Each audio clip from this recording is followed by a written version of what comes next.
Bonjour ou bonsoir. J'espère que vous allez bien et que vous vous êtes bien remis de cette affreuse canicule. Je tenais également à vous remercier pour tous vos messages de soutien. Votre présence me fait extrêmement plaisir et j'espère garder ce lien avec vous le plus longtemps possible. Allez, sans plus tarder, nous allons commencer la troisième partie du roman d'Agatha Christie, Les 4. Chapitre 7. Les voleurs de radium. Hallyday passa sa première nuit de liberté à l'hôtel, dans une chambre contiguë au nôtre, et sans cesse je l'entendis se plaindre et se débattre dans son sommeil. L'épreuve subie dans la villa lui avait certainement ébranlé les nerfs, et le matin suivant, il ne parla pas plus que la veille. Il se contentait de faire continuellement allusion à l'immense pouvoir des 4 et à la vengeance qui le terrasserait s'il nous révélait quoi que ce soit. Après le déjeuner, il nous quitta pour prendre le train. Il allait rejoindre sa femme en Angleterre. Mais Poirot et moi, nous restâmes à Paris. Après cet événement, je me sentis plus que jamais prêt à batailler et partisan de la manière forte. Le mutisme de Poirot m'exaspérait. « Pour l'amour de Dieu, Poirot, faisons quelque chose. Allons nous occuper d'eux, m'écriai-je. Vous êtes formidable, tout simplement formidable, mon cher. Que faire et de qui s'occuper? Précisez, je vous en prie. Eh bien, je vous parle des 4. J'ai bien compris. Mais je vous demande comment vous voulez vous attaquer à eux. La police, hasardai-je. Poirot sourit. Nous nous ferions taxer d'esprit romanesque. Nous n'avons rien de palpable dans tout cela, absolument rien. Il nous faut attendre. Attendre quoi? Attendre qu'ils bougent. Voyons, vous autres Anglais, vous appréciez tant la boxe. Vous savez que si l'un des antagonistes ne bouge pas, l'autre doit attaquer, et de cette façon révéler son art au premier. Il nous faut donc attendre et amener l'adversaire à attaquer. Le feront-ils? Demandai-je, pris de doute. J'en suis persuadé. Pour commencer, ils ont essayé de me faire quitter l'Angleterre. Ils n'y ont pas réussi. Ensuite, dans l'affaire de Dartmoor, nous arrivons et nous sauvons leurs victimes de la potence. Enfin, hier, une fois de plus, nous bouleversons leurs plans. Vous verrez qu'ils riposteront. Comme toujours, l'insupportable Poirot avait raison. Quelques heures plus tard, on frappa à notre porte. Sans attendre la réponse, un homme entra et referma le battant derrière lui. Grand, mince, pâle, le nez crochu, le regard perçant. Il portait un pardessus boutonné jusqu'au menton et un chapeau mou soigneusement rabattu sur les yeux. « Veuillez excuser mon sans-gêne, dit-il d'une voix douce. J'ai à vous parler de choses un peu spéciales. » Il s'avança vers la table et s'assit en souriant. J'étais sur le point de bondir, mais Poirot me retint d'un geste. « Voulez-vous me dire, monsieur, ce que vous désirez? » « Mon cher monsieur Poirot, c'est très simple. Vous ennuyez mes amis. »« Et comment cela? » ?»« Allons, monsieur Poirot, vous ne parlez pas sérieusement. Vous le savez aussi bien que moi. Précisez, quels sont vos amis? » Sans dire un mot, le visiteur sortit son étui à cigarettes et en tira 4 cigarettes, qu'il jeta sur la table. Puis lentement il les ramassa et les remit dans l'étui, qu'il glissa de nouveau dans sa poche. « Ah ah, fit Poirot. Je comprends. Et que me proposent vos amis? Ils vous proposent d'employer vos talents, d'ailleurs remarquables, à mener d'autres affaires que celles-ci. Reprenez vos occupations habituelles, monsieur Poirot. Résolvez les problèmes qui passionnent tant les dames de la société londonienne. En somme, c'est un programme un peu plus paisible que vous me proposez là, dit Poirot. Et si je ne l'accepte pas? L'homme eut un geste éloquent. Nous le regretterions évidemment beaucoup, et avec nous tous les amis et admirateurs du grand Hercule Poirot.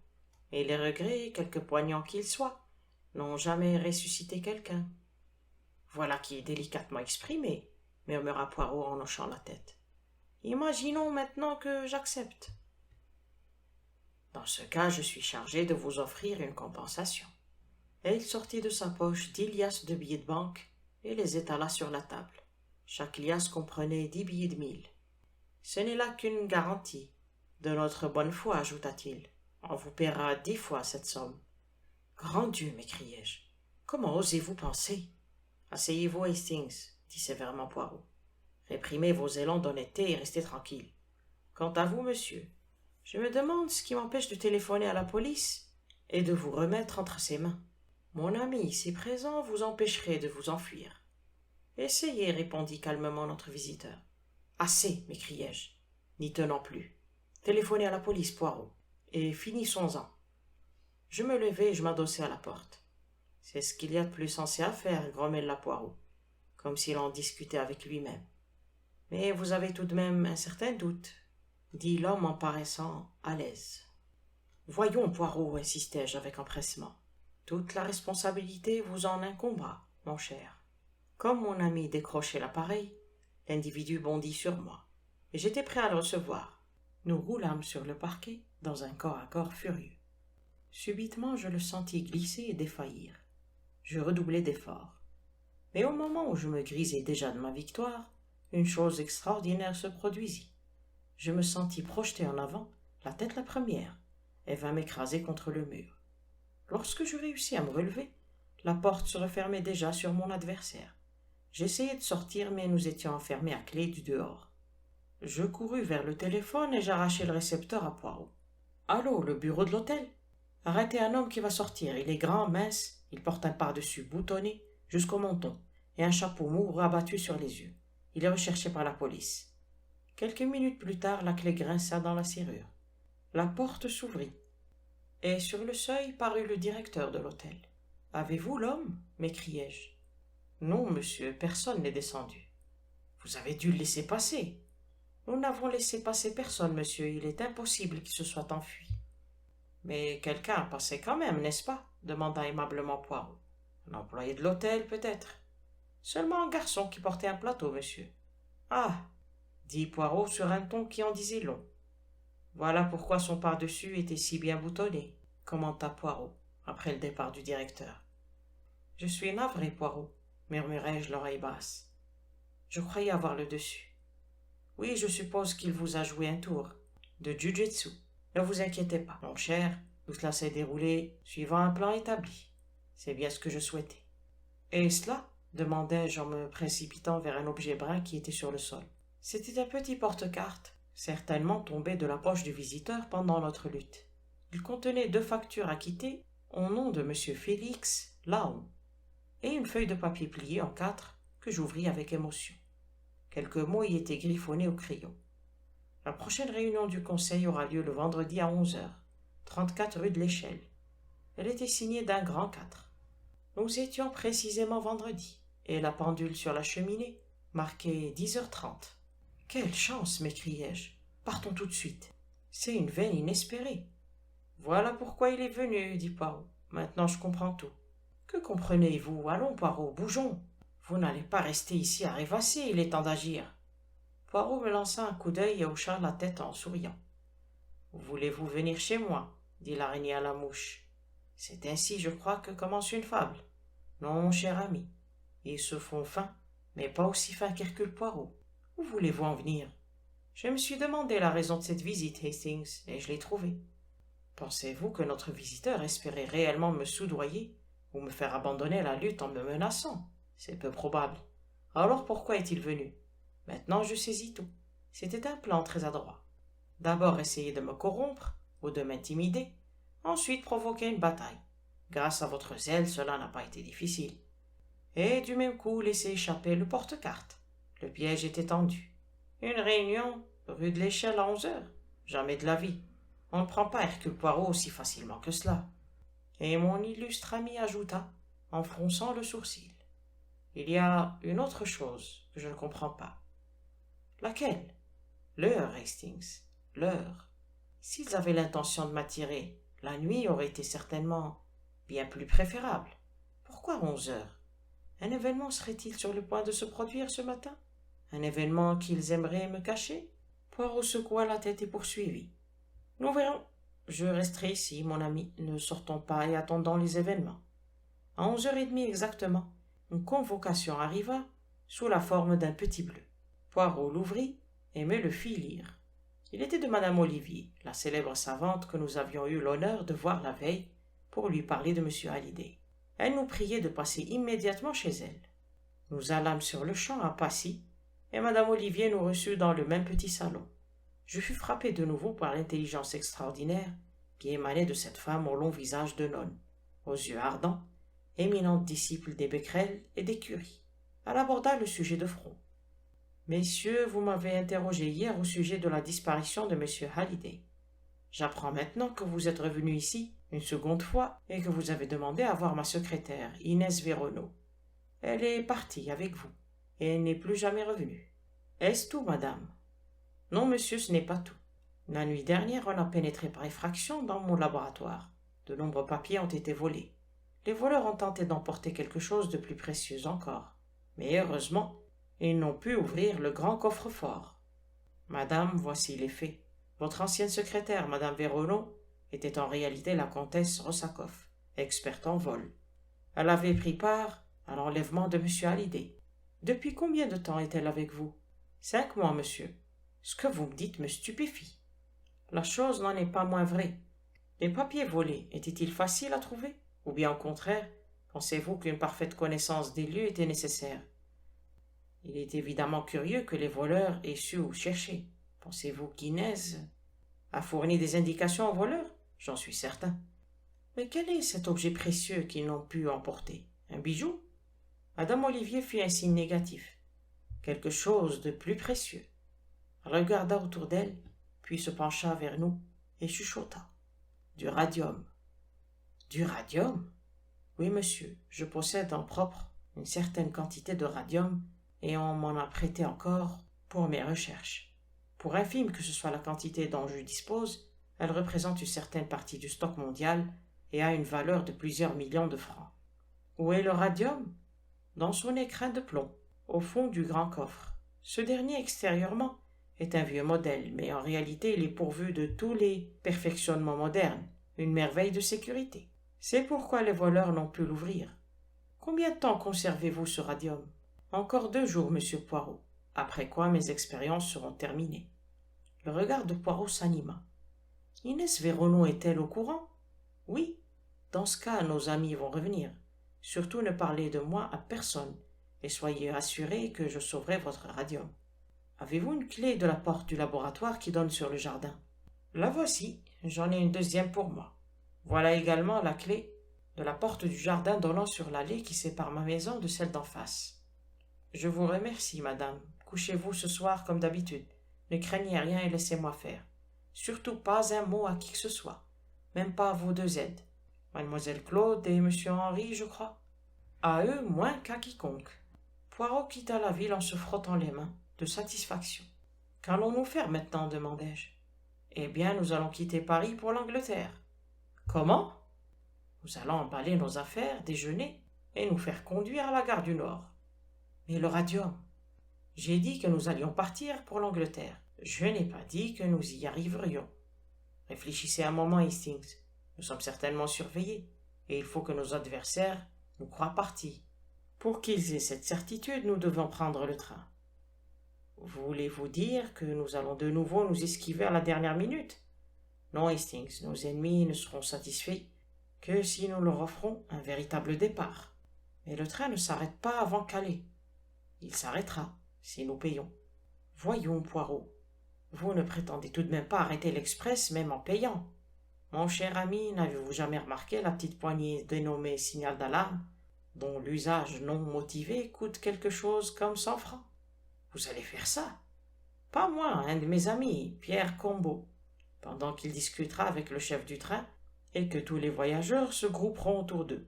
Nous en profiterons pour disparaître. Le plan de Poirot fut suivi à la lettre. Pierre Combeau, un vieux compère de Poirot, dont il connaissait parfaitement les méthodes, accepta notre combinaison. Le signal d'alarme fut tiré au moment où nous arrivions dans la banlieue. Combeau organisa une mise en scène impressionnante, pendant que Poirot et moi quittions le train sans être remarqués. Notre premier soin fut de nous déguiser le mieux possible. Nous avions emporté des effets dans une petite valise. Bientôt Poirot et Hastings devinrent 2 rôdeurs en côte bleue qui dînèrent dans une obscure auberge. Il était près de 11 heures lorsque nous nous retrouvâmes devant l'hôtel de madame Olivier. Après avoir regardé de tous les côtés, nous nous glissâmes dans l'allée qui paraissait déserte. Nous étions sûrs de n'être pas suivis. Je ne les attends pas encore, me chuchota Poirot. Peut-être ne viendront-ils que demain soir. Mais ils savent parfaitement que le radium n'est encore là que pour 2 nuits. Nous ouvrîmes la porte du jardin avec le plus grand soin, et entrâmes sans le moindre bruit. C'est alors que se produisit le coup de théâtre. En 1 minute, nous fûmes cernés, bâillonnés et ligotés. Ils étaient au moins 10, aussi toute résistance s'avéra-t-elle inutile. On nous emporta comme 2 paquets dans la maison de madame Olivier. Pourquoi pas dans la villa voisine? Qu'avaient-ils fait de la grande savante, les misérables? À l'aide d'une clé, ils ouvrirent la porte du laboratoire et nous y déposèrent. Un des individus s'attaqua au grand coffre, dont la porte s'ouvrit sur le champ. J'avoue qu'un instant j'eus froid dans le dos. Je me demandais s'il comptait nous y déposer pour que nous y mourions d'asphyxie. Mais à ma surprise intense, le coffre-fort n'en était pas un. Au fond, il y avait des marches menant au sous-sol. On nous transporta tous les deux dans une grande pièce souterraine et on nous déposa dans un coin. Une femme se tenait là, grande, élancée, majestueuse. Un masque de velours noir dissimulait son visage. Sur un geste impérieux de la mystérieuse créature, les hommes sortirent. Nous demeurâmes seuls avec elle. Pas de doute possible. C'était la Française inconnue, le numéro 3 du grand quatuor. Elle se pencha sur nous et enleva nos bâillons, mais nous laissa ligoter. Puis, se redressant et nous regardant bien en face, d'un geste rapide, elle enleva son masque. C'était madame Olivier. Monsieur Poirot, dit-elle d'un ton atrocement moqueur. Le grand, extraordinaire, l'unique monsieur Poirot. Je vous ai adressé un avertissement hier matin. Vous avez préféré ne pas en tenir compte. Vous aviez pensé que vous pouviez nous opposer votre génie. Maintenant vous voilà ici, en notre pouvoir. Une froide cruauté contrastant avec l'éclat ardent de ses yeux se dégageait de cette femme. Je me sentais glacé jusqu'au plus profond de moi-même. Poirot ne disait rien. Bouche bée, il contemplait cette femme qui paraissait folle, absolument folle. La folie des grandeurs qui n'atteint que les esprits supérieurs. Eh bien, dit-elle doucement, c'est la fin. Nous ne pouvons permettre que l'on contrecarre ainsi nos plans. Avez-vous une dernière requête à m'adresser? Jamais, ni avant ni depuis. Je ne me suis senti si près de la mort. Poirot était admirable. Sans broncher, sans pâlir, il continuait à la regarder en face avec un intérêt sincère. Votre psychologie m'intéresse énormément, madame, dit-il tranquillement. Je regrette seulement d'avoir si peu de temps à ma disposition pour l'étudier. Oui, j'ai une requête à vous adresser. Un condamné à mort est toujours autorisé à fumer une dernière cigarette. Mon étui est sur moi, et si vous voulez bien m'y autoriser... Il jeta un regard sur les liens qui l'immobilisaient. Naturellement, dit-elle en riant. Vous aimeriez que je vous délie les mains? Vous êtes malin, monsieur Poirot. Et je le suis aussi, et je me garderai bien de vous obéir. Mais vous aurez votre cigarette. Elle s'agenouilla près de lui, tira de sa poche son étui à cigarette, et lui en glissa une entre les lèvres. Maintenant, il vous faut une allumette, dit-elle en se relevant. Ce n'est pas nécessaire, madame. Je vous remercie. Quelque chose dans la voix de Poirot me fit tressaillir. Madame Olivier parut également surprise. Ne bougez pas, je vous en prie, madame. Si vous ne m'obéissez pas, vous le regretterez. Connaissez-vous les propriétés du curare? Les Indiens de l'Amérique du Sud l'emploient pour empoisonner leurs flèches et occasionner une mort instantanée. Certaines tribus se servent d'un petit tube dans lequel on souffle pour en faire un vaporisateur. J'ai une cigarette qui remplit le même office. Je n'ai qu'à souffler. Ah, vous sursautez. Ne bougez pas, madame. Le mécanisme de cette cigarette est extrêmement dangereux. On souffle doucement, et une flèche minuscule vole vers le but assigné. Vous voulez mourir, madame? Non. Eh bien, dans ce cas, délivrez mon ami Hastings de ses liens. Certes, j'ai les membres immobilisés, mais je puis tourner la tête. J'ai donc toujours la possibilité de vous atteindre, madame, ne l'oubliez pas. Les mains tremblantes, le visage convulsé par la colère et la haine, madame Olivier se baissa et exécuta l'ordre de Poirot. J'étais libre. Poirot me donna des directives. Vos cordes vont pouvoir servir pour madame Hastings. L'avez-vous solidement attachée? Alors venez me libérer. Quel bonheur que madame ait renvoyé ces pages. Puissions-nous avoir assez de chance pour ne pas trouver notre retraite coupée. Avant de sortir, Poirot courtoisement s'inclina. On ne tue pas Hercule Poirot aussi facilement, madame. Bonne nuit. Le bâillon empêchait madame Olivier de répondre, mais l'éclat meurtrier de ses yeux m'épouvanta. Je souhaitais de tout mon cœur de ne jamais retomber entre ses mains. Heureusement, nous nous rencontrâmes personne. Le jardin était désert. Bientôt, nous nous retrouvâmes dans les rues de Paris. Seulement Hercule Poirot, les poings serrés, donne un libre cours à sa colère. Je mérite tout ce que cette femme m'a dit. Je suis un triste imbécile, un idiot, un pauvre petit garçon, un détective de vaudeville. Moi qui suis si fier de ne pas tomber dans le piège, elle m'a eu, cette femme démoniaque. Elle a roulé Poirot. Vera Rosakoff n'était pas son lieutenant. Madame Olivier avait besoin des idées de Hallyday. S'il subsistait des lacunes, elle avait elle-même le génie nécessaire pour y suppléer. Oui, Hastings, nous savons maintenant qui est le numéro 3. C'est la femme la plus intelligente, la plus érudite, la plus célèbre du monde entier. Vous rendez-vous compte maintenant de la puissance des 4, tout le cerveau de l'Orient, toute la science de l'Occident, toute la richesse de l'Amérique, et il nous reste encore le numéro 4 à identifier. Demain matin, Hastings, nous retournerons à Londres, et nous nous mettrons au travail. N'allez-vous pas dénoncer Madame Olivier à la police? On ne me croirait pas. Cette femme ici est vénérée comme une idole. D'ailleurs, nous n'avons aucune preuve. Au contraire, nous pourrons nous estimer heureux si elle ne nous dénonce pas à la justice. Comment? Mais certainement, réfléchissez un peu. On nous trouve la nuit dans sa villa porteur de clés qu'elle jurera nous avoir jamais données. Elle nous surprend devant son coffre-fort, nous la ligotons, nous la bâillonnons et nous nous sauvons. Ne vous faites pas d'illusions, Hastings. Nous serions en mauvaise posture. Quittons Paris demain à la première heure. Chapitre 8. Dans la maison de l'ennemi. À Londres, de nombreuses lettres attendaient le retour de Poirot. Il en lut une avec un sourire bizarre et me l'attendit. Lisez donc, mon ami. Je regardai d'abord la signature, Abbé Ryland, et je me rappelai le mot de Poirot, l'homme le plus riche du monde. La lettre de M. Ryland était brève et incisive. Il se disait profondément mécontent des prétextes que Poirot avait invoqués pour refuser au dernier moment sa proposition généreuse et renoncer au voyage en Amérique du Sud. Ça donne à réfléchir, hein, Hastings? Dame, il est tout naturel que ce brave homme soit furieux. Vous ne me comprenez pas, Hastings, pas plus que d'habitude. Voyons, souvenez-vous des mots de Meyerling. L'homme qui s'était réfugié ici pour y mourir de la main de ses ennemis. Le numéro 2 est représenté par un S barré d'un double trait, le signe du dollar, ou bien par 2 barres et une étoile. Déduction, il est américain, il représente le pouvoir de l'argent. Ajoutez à cela que Ryland m'a offert une somme formidable pour me faire quitter l'Angleterre, au moment où l'on était sur le point de me consulter sur l'affaire des 4. Comprenez-vous maintenant, Hastings? Voulez-vous dire que vous soupçonnez Abbé Ryland, le multimillionnaire, d'être le numéro 2 du grand quatuor? Votre brillante intelligence a saisi, Hastings, oui, c'est bien là ce que je pense. Le ton sur lequel vous avez prononcé le mot multimillionnaire est éloquent. Mais auriez-vous cru, il y a quelques jours, à la culpabilité de Madame Olivier? Croyez-le, mon ami, cette organisation est dirigée par des personnalités remarquables. Et M. Ryland est loin d'avoir une réputation de philanthrope. Il n'y a pas d'homme plus impitoyable en affaires.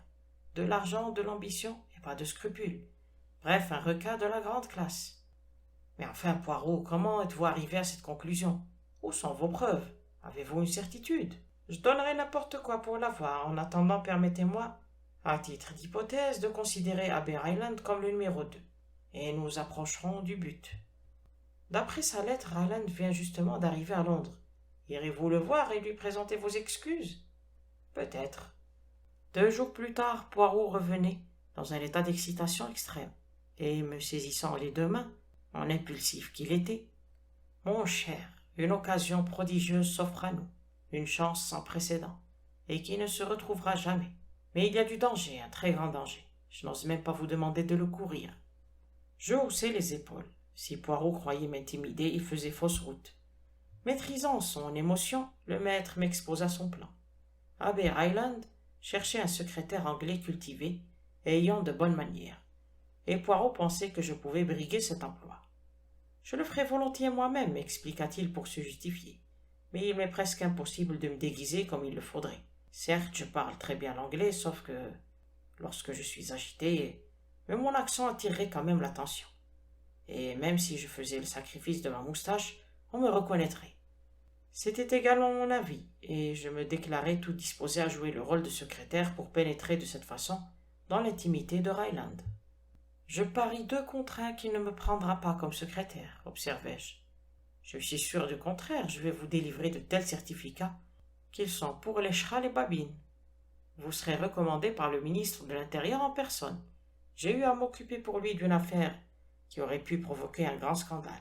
Je l'ai réglée avec discrétion et délicatesse, et le ministre est resté mon ami. Nous commençâmes par recourir au service d'un expert en maquillage et en travesti. Ce petit homme, qui avait une curieuse ressemblance avec mon ami Poirot, m'observa longuement, sans mot dire, puis se mit au travail. Lorsqu'une heure plus tard je me regardais dans la glace, je restais stupéfait. Je ne me reconnaissais plus. Des chaussures spéciales me grandissaient d'au moins 5 centimètres, et le manteau dont j'étais affublé me faisait paraître efflanqué. Mes sourcils habilement modifiés me donnaient une toute autre expression. J'avais les joues garnies intérieurement de tampons d'ouate, et mon râle était remplacé par un teint blafard. Enfin, pour couronner le tout, ma moustache était rasée, et une dent en or s'accusait d'un côté de ma bouche lorsque je parlais. Désormais, me dit Poirot, vous vous appelez Arthur Neville. Que Dieu vous protège, mon ami. Vous aurez peut-être des dangers à courir. Le cœur battant, je me présentai au Savoy à l'heure fixée par M. Ryland. 2 minutes d'attente, puis on me fit monter dans son appartement. Ryland était assis à une table. Dépliée devant lui, je vis la lettre du ministre de l'Intérieur. C'était la première fois que je voyais le millionnaire, et malgré moi j'étais impressionné. Grand, élancé, le menton saillant, le nez légèrement crochu, la chevelure grisonnante, Ryland avait les yeux gris et froids, qui brillaient sous des sourcils arqués. Il fumait un long cigare logé dans un coin de sa bouche. Jamais, comme je devais l'apprendre par la suite, on ne voyait Ryland sans cet attribut. « Asseyez-vous, grogna-t-il. Je m'assis, et il désigna la lettre qu'il avait devant lui. « Si j'en crois le ministre, vous êtes parfait. Je n'ai pas besoin de chercher davantage. Mais vous êtes réellement au courant des usages du monde ?» Je répondis que je pensais pouvoir lui donner satisfaction sous ce rapport. Si je reçois des ducs, des comtes, des vicomtes ou autres personnalités de ce genre dans ma propriété de campagne, saurez-vous les accueillir convenablement et leur assigner à table la place qu'ils doivent occuper? Sans aucun doute, dis-je en souriant. Encore un coup d'œil sur la fameuse lettre du ministre, je fus agréé. Ce que cherchait M. Ryland, c'était un anglais versé dans les coutumes de grand monde. Il lui fallait un secrétaire mondain à côté de son secrétaire privé, de sa sténographe, etc. 2 jours plus tard, je partis pour Hatton Chase, le château du duc de Lampire, que le millionnaire avait loué pour 6 mois. Mes fonctions ne me donnèrent aucune peine. J'avais déjà été, à un certain moment, secrétaire particulier d'un membre du Parlement, et je n'assumais donc pas des fonctions au-dessus de mes compétences. M. Ryland recevait beaucoup d'invités pour le week-end, mais le reste de la semaine était relativement calme. Je ne voyais que rarement M. Appleby, le secrétaire américain. Mais il me paraissait assez sympathique, le type du jeune businessman américain. Je parlais plus souvent à Mademoiselle Martin, la sténographe, jeune femme jolie et correcte, aux cheveux châtains, aux yeux noirs, le plus souvent baissés, mais où passaient parfois des lueurs méchantes. J'avais l'impression qu'elle nourrissait à l'égard de son patron de la méfiance et de l'antipathie. Mais nous n'étions pas encore assez intimes pour pouvoir en parler. Il va sans dire que j'avais soigneusement étudié tous les membres du personnel. Un valet de pied et une femme de chambre avaient été engagés tout récemment. Le maître d'hôtel, le portier et le chef faisaient partie du personnel du duc et avaient consenti à demeurer avec le nouvel occupant du château. Les bonnes me parurent sans intérêt. Par contre, j'observai de près James, le second valet de pied, récemment engagé par le maître d'hôtel. Celui dont je me méfiais le plus était Deaves, le valet de chambre de Ryland, que celui-ci avait amené à New York. C'était un Anglais de naissance et de tenue irréprochable. Cependant, il m'inspirait de vagues soupçons. Depuis 3 semaines que j'étais à Hatton Chase, il ne s'était produit aucun incident. Nous n'avions pas la moindre preuve pour renforcer notre thèse, aucune trace des 4. M. Ryland était un homme d'un caractère et d'une personnalité remarquable, et j'étais porté à croire que Poirot s'était trompé, en le prenant pour un membre de la terrible organisation. Un soir, à dîner, j'entendis M. Ryland citer le nom de mon ami. On m'assure que ce Poirot est extraordinaire, et moi je dis que c'est un lâcheur. Je lui ai proposé une affaire, il a consenti, et au dernier moment, voilà qu'il se dérobe. Je n'y crois plus, moi, à votre Hercule Poirot. À ces moments-là, ma fausse dent et mes tampons d'ouate me gênaient terriblement. Peu après, Ryland se rendit à Londres pour toute la journée, en compagnie d'Appleby. Mademoiselle Martin, après le thé, vint faire un tour avec moi dans le jardin. Elle me parut triste, nerveuse, troublée, et je la regardai avec sympathie sans oser la questionner. Cette jeune fille me plaisait, et j'aurais voulu lui venir en aide. Avec son intuition féminine, elle le sentit. Savez-vous, monsieur Neville, que j'ai l'intention de quitter mon emploi? Je la regardai très étonnée, et elle poursuivit. Je sais parfaitement qu'au point de vue matériel, la place est très bonne, et qu'il est ridicule de la quitter. Mais je ne supporterai pas qu'on m'insulte. Si M. Ryland était un vrai gentleman, il ne se conduirait pas de cette façon. S'est-il montré grossier envers vous? Elle fit signe affirmatif de la tête. De son naturel, il est très irritable. S'il savait plus ou moins se maîtriser, je pourrais m'y faire. Mais l'autre jour, il est entré dans une telle colère, à propos de rien, d'une peccadille, qu'il m'a épouvanté. Que s'est-il donc passé? Comme vous le savez, je décachette toujours tout le courrier de M. Ryland. Je remets certaines lettres à M. Appleby, et pour le reste, je fais moi-même le nécessaire. En procédant à ce triage, il m'arrive de trouver des enveloppes bleues marquées dans un coin d'un petit cadre. Je vous demande pardon, monsieur Neville, vous aviez dit quelque chose? Je secouai la tête et la priai de poursuivre son récit. En vérité, ce qu'elle venait de dire venait de m'arracher une exclamation. Ces lettres marquées d'un petit cadre doivent être remises intactes à M. Ryland, ce à quoi j'ai coutume de me conformer. Or, hier, le courrier était particulièrement important, et dans ma hâte à le décacheter, j'ouvris par erreur une de ces lettres bleues. Me rendant compte de la faute commise, je portai aussitôt ce pli à M. Ryland et lui expliquai comment l'erreur s'était produite. À mon grand étonnement, il entra dans une colère indescriptible et m'effraya littéralement. Que pouvait donc bien contenir cette lettre pour le mettre dans un tel état? Rien de particulier, c'est là le plus curieux de l'affaire. Je l'avais lue avant de m'apercevoir de mon impair, et elle était si courte que le texte est resté gravé dans ma mémoire. Je me demande encore en quoi il était si important. Vraiment? Vous vous en souvenez encore? Murmurai-je d'un ton encourageant. Après un instant de réflexion, mademoiselle Martin répéta lentement. Monsieur, il est essentiel que vous passiez sur la place, voir la propriété avec carrière. 17 000 livres pour tout paraissent un prix raisonnable. 11% commissions sont excessifs. 4% me semble suffisant. Votre dévoué, Arthur Leversham. Haussant les épaules, mademoiselle Martin poursuivit. Il doit s'agir d'une propriété que désire acheter M. Ryland. Mais je persiste à croire qu'un homme qui s'emporte ainsi est un homme dangereux. Que pensez-vous que je dois faire, M. Neville? Vous qui avez de l'expérience. Je la tranquillisai en lui disant que M. Ryland souffrait probablement de l'ennemi de sa race, la dyspepsie, et qu'il ne fallait attacher aucune importance à cette saute d'humeur. Lorsque nous nous quittâmes, mademoiselle Martin était complètement calmée. Pour ma part, je ne l'étais pas du tout. Aussitôt seul, je notai et relus le texte de la fameuse lettre. Que pouvait-elle bien signifier en dépit de sa teneur apparemment innocente? Traitait-elle d'une simple transaction commerciale dont Ryland ne voulait pas divulguer les détails? L'explication était plausible. Mais alors, pourquoi ce petit cadre dans le coin de l'enveloppe? N'étais-je pas enfin sur la piste? Toute la nuit, j'étudiai le texte. Je m'endormis à l'aube, brisé sans avoir trouvé l'explication. Le lendemain, subitement, la solution m'apparut. Elle était d'ailleurs fort simple. Le chiffre 4 était la clé de l'énigme. En effet, la lecture d'un mot sur 4 donnait à la phrase une signification toute différente. Essentiel, vous voir carrière 17-11-4. Le chiffre 17 devait correspondre au 17 octobre, c'est-à-dire demain. 11 était l'heure et 4 la signature du numéro 4, le mystérieux destructeur, ou le signe convenu de l'un des agents de la bande. L'allusion à la carrière, Dieu merci, était claire. À 500 mètres du château, dans la propriété même, il y avait une carrière abandonnée située dans un endroit désert. Elle paraissait tout indiquée pour une rencontre secrète. Un instant, je fus sur le point de me charger de l'affaire seule. C'eût été un tel fleuron à ma couronne. Mais après mûre réflexion, je changeai d'avis. La responsabilité était trop grande, et je n'avais pas le droit de faire cavalier seul au risque de compromettre nos chances de succès. Pour une fois que nous marquions un progrès sur nos ennemis, il fallait en retirer le maximum. Poirot, il fallait bien me l'avouer, était beaucoup plus habile que moi. Je lui écrivis immédiatement pour lui exposer les faits. Il se rendrait compte lui-même de l'importance de ce rendez-vous. Je lui fis comprendre que j'étais disposé à me charger seul de l'affaire, mais je lui fournissais cependant toute indication utile pour trouver la carrière au cas où il jugerait préférable d'intervenir personnellement. Le lendemain, j'étais sur des charbons ardents. Il n'y avait aucun invité à la maison, et je dus rester toute la journée avec M. Ryland dans son bureau. Je m'en étais un peu douté, Je savais qu'il me serait impossible d'aller chercher Poirot à la gare. Par contre, j'étais certain d'être libre avant 11 heures, ce qui ne manqua pas de se produire.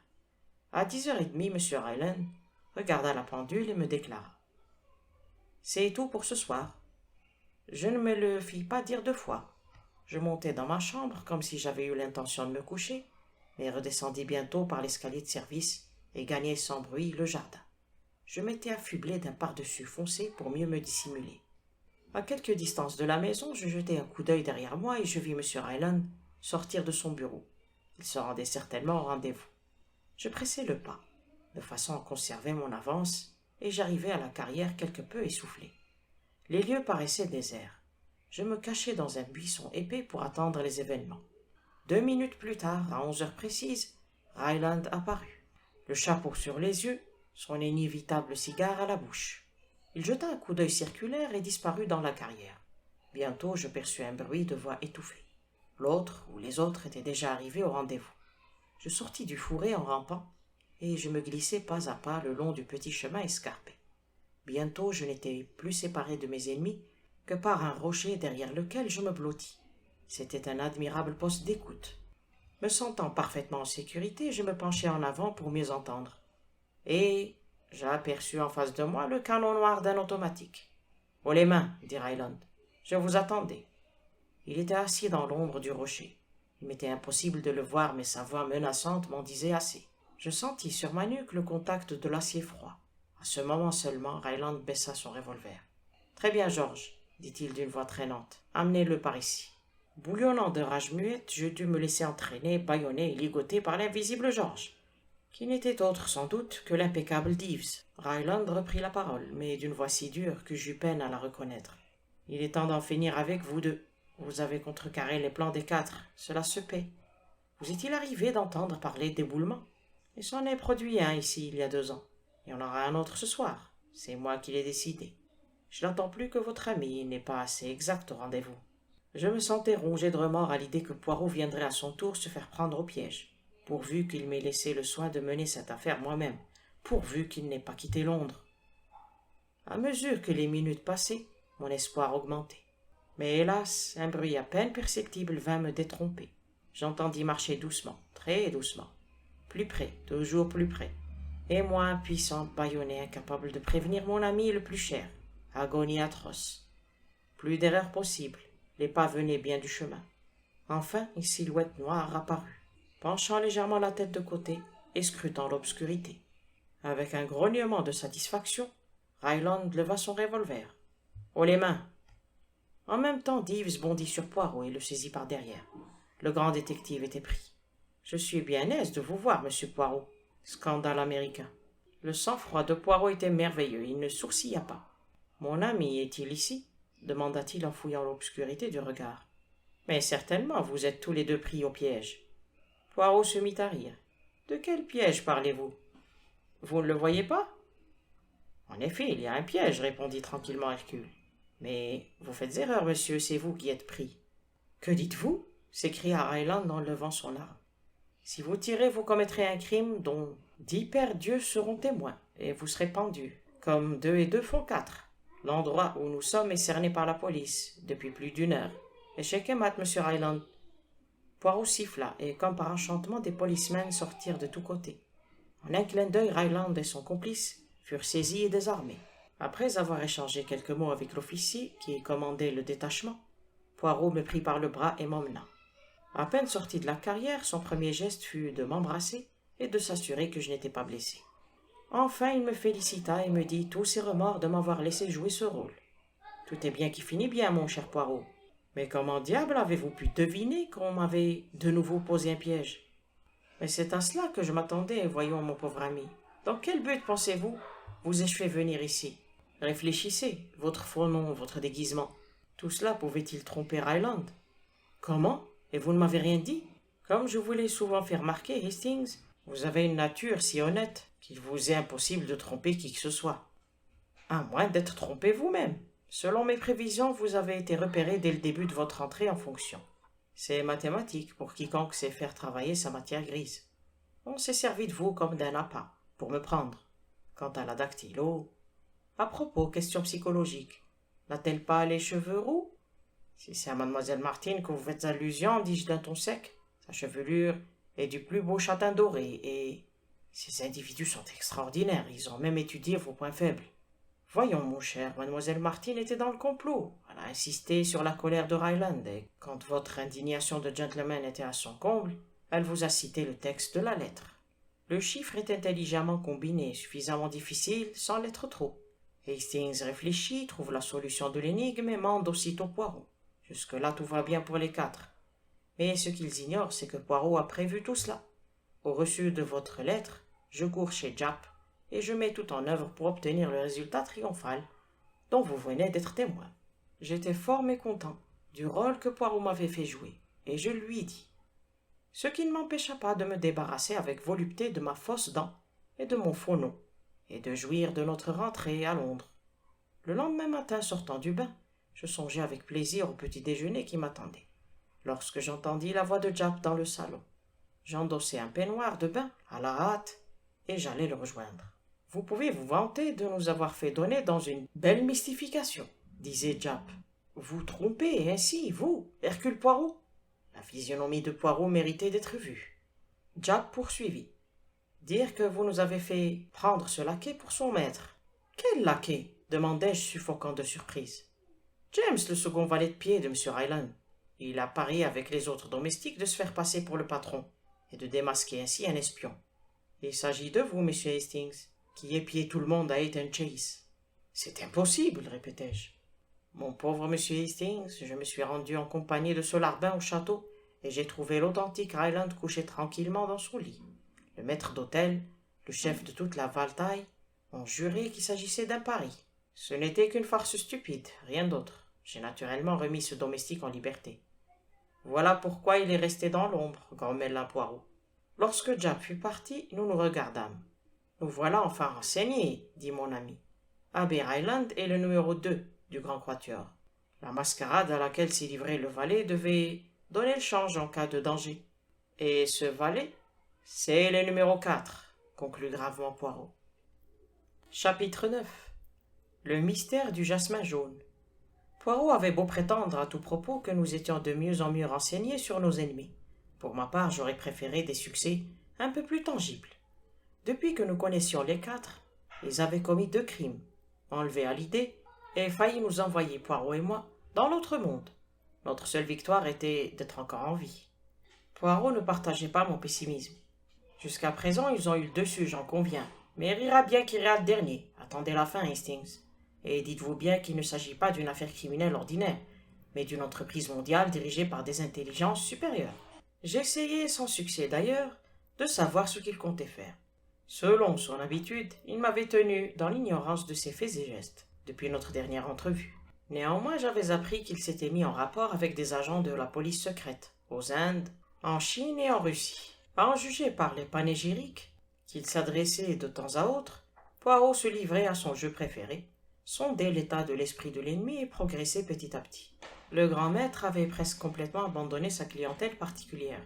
Il refusa à cette époque-là des offres particulièrement alléchantes. Il se désintéressait de toute affaire qui n'avait aucun rapport avec l'activité des quatre. Cette façon de procéder était éminemment profitable à notre ami, l'inspecteur Japp, qui obtint de nombreux succès grâce aux indications négligentes que daignait lui donner Poirot. En échange, Japp procurait au petit Belge tous les détails qu'il jugeait capables de l'aider. Lorsque l'affaire, baptisée pompeusement par les journaux le mystère du jasmin jaune, fut confiée à Japp, celui-ci télégraphia à Poirot pour lui demander une consultation. C'était un mois environ après mon aventure dans la maison de Ryland. Je commençais à trouver le temps long, et je fus heureux d'accompagner Poirot à Market Handford, dans la province de Worcestershire, où nous attendait l'inspecteur. Confortablement installé dans un coin du compartiment, Poirot me demanda « Que pensez-vous de cette affaire, Hastings ?» « Tout cela paraît si compliqué, murmurai-je sans me compromettre. « Vous trouvez ?» me dit Poirot, la mine réjouie. « Dame, puisque nous nous précipitons à Market Handford, il est clair que vous attribuez la mort de M. Painter à un crime, et non pas à un accident ou un suicide. Non, non, vous ne me comprenez pas, Hastings. Tout en admettant que M. Painter soit mort des suites d'un accident particulièrement terrible, il n'en reste pas moins un certain nombre de circonstances mystérieuses à élucider. C'est ce que je voulais exprimer en disant que l'affaire était compliquée. Passons les faits principaux en revue, tranquillement et méthodiquement. Racontez-les-moi, Hastings, mais avec clarté et précision, s'il vous plaît. Je m'efforçais de satisfaire les exigences de mon sévère ami. M. Painter, globe-trotter riche et cultivé, âgé de 55 ans, se déclare soudain fatigué de toujours voyager. Il a acheté une petite propriété dans le Worcestershire et invite son neveu Gerald Painter, le seul parent qui lui reste, à venir habiter avec lui à Croftlands, le nom de sa propriété. Gerald Painter, un jeune artiste sans moyen d'existence, est heureux d'accepter la proposition. Il y a 7 mois qu'il habite avec son oncle lorsque se produit la tragédie. Votre récit est parfait, dit Poirot. On dirait que c'est un livre qui parle. Sans prêter attention aux louanges de Poirot, me passionnant moi-même pour l'histoire, je continuai. M. Painter menait grand train à Croftlands. Il avait 6 domestiques, sans compter son propre valet de chambre, un Chinois nommé Hailing. Son propre valet de chambre nommé Hailing, ponctua Poirot à voix basse. Mardi dernier, après dîner, M. Painter se plaint de ne pas se sentir à son aise, et un des domestiques va chercher le docteur. M. Painter, refusant de se coucher, le reçoit dans son cabinet de travail. On ignore ce qui s'est passé entre eux. Mais avant de se retirer, le docteur Quentin demande à voir la gouvernante et lui dit qu'il a fait une piqûre hypodermique à M. Painter, qui a le cœur très faible. Il recommande de ne pas le déranger, puis pose quelques questions assez singulières concernant les domestiques. Depuis combien de temps sont-ils au service de M. Painter? D'où viennent-ils, etc. La gouvernante intriguée répond de son mieux. Le lendemain matin, une des femmes de chambre, en descendant, flaire une épouvantable odeur de chair calcinée venant du cabinet de travail de son patron. Elle essaye d'ouvrir la porte, mais elle est fermée à clé de l'intérieur. Avec le concours de Gerald Painter et du Chinois, la porte est vite enfoncée. Spectacle horrible. M. Painter tombé en avant sur le radiateur à gaz, à la tête complètement carbonisée. Le visage est méconnaissable. Sur le moment, aucun soupçon ne se fait jour. Le malheur est attribué à un accident épouvantable. Si quelqu'un est à blâmer, c'est le docteur Quentin qui n'a pas obligé le malade à se coucher après l'injection. Mais voilà qu'on trouve par terre un journal, probablement tombé des genoux du vieillard. En examinant ce journal, on constate que certains mots ont été griffonnés en marge. La main qui a tracé ces mots était faible. On s'aperçoit que l'index de la main droite de la victime est taché d'encre jusqu'à la seconde phalange. Incapable de tenir une plume, M. Painter a trempé son doigt dans l'encrier, qui se trouvait dans le bureau à sa portée de main. Il s'est efforcé d'écrire ces 2 mots, jasmin jaune, en marge du journal qu'il tenait. Mais que signifiaient ces 2 mots? Une floraison magnifique de jasmin jaune couvre les murs de Croftlands, et on est tenté de supposer que leur souvenir a inspiré le message du moribond délirant. Les journaux, toujours à l'affût d'un fait sensationnel, s'emparent de l'événement et le surnomment pompeusement le mystère du jasmin jaune, alors que ces mots sont très probablement sans intérêt. Vous les croyez vraiment sans intérêt? Demanda Poirot. Après tout, ça doit être vrai, Hastings, puisque vous le dites. Je le regardai avec surprise, mais ne pus déceler la moindre trace d'ironie dans son regard. Alors, continuai-je, commença l'enquête. On était d'avance défavorable au docteur Quentin. Tout d'abord, il n'était pas le médecin habituel de la maison, mais le remplaçant du docteur Bolito, parti en vacances. Sa négligence semblait la cause directe de l'accident. Mais de là à supposer un crime, il faut ajouter que M. Painter se sentait souffrant dès son arrivée à Croftlands, et que depuis quelque temps déjà, le docteur Bolito le soignait. Lorsque le docteur Quentin le vit pour la première fois, certains symptômes le surprirent. Avant le soir fatal, le docteur Quentin n'avait examiné M. Painter qu'une seule fois. Lorsque le domestique vint le quérir d'urgence, il trouva son patient dans un état de surexcitation extraordinaire. M. Painter commença par déclarer qu'il ne se sentait nullement malade, mais que le goût du curry qu'il venait de manger lui avait semblé bizarre. Aussi avait-il fait sortir Hailing et avait versé le contenu de son assiette dans un bol qu'il confia au docteur pour le faire analyser. Le médecin prétend que son patient, sans être malade, avait été si ému que son cœur avait subi le contre-coup. Une piqûre, non pas de morphine, mais de strychnine, s'imposait. Je crois que je vous aurai tout dit. Si j'ajoute le résultat de l'analyse, le curry contenait effectivement une quantité d'opium en poudre suffisante pour tuer 2 personnes. « Et quelles sont vos conclusions, Hastings ?» me demanda tranquillement Poirot. « Il m'est difficile de conclure. Cet homme peut très bien être mort par accident. La tentative d'empoisonnement le même soir n'était qu'une coïncidence. Avouez qu'un crime vous paraît plus vraisemblable. Pas à vous, Poirot ? Mon cher ami, vous et moi, nous ne raisonnons pas de la même manière. Je ne cherche pas encore à conclure. Il en sera temps lorsque l'autre problème sera résolu. Je parle du mystère du jasmin jaune. À propos, vous avez omis un détail. Vous faites allusion, je suppose, aux 2 traits à angle droit qui se trouvaient sous les mots griffonnés à l'encre en marge du journal. J'avoue que je ne leur attribue pas d'importance. Si nous abandonnions le mystère du jasmin jaune pour celui du curry, naturellement on peut se poser 100 questions. Qui a versé le poison? Dans quel but? Etc. On sait que c'est Ailing qui a préparé les mets. Mais pour quelle raison aurait-il essayé d'empoisonner son patron? Ferait-il partie d'un clan criminel, le clan du jasmin jaune par exemple? Et puis il y a Gerald Painter.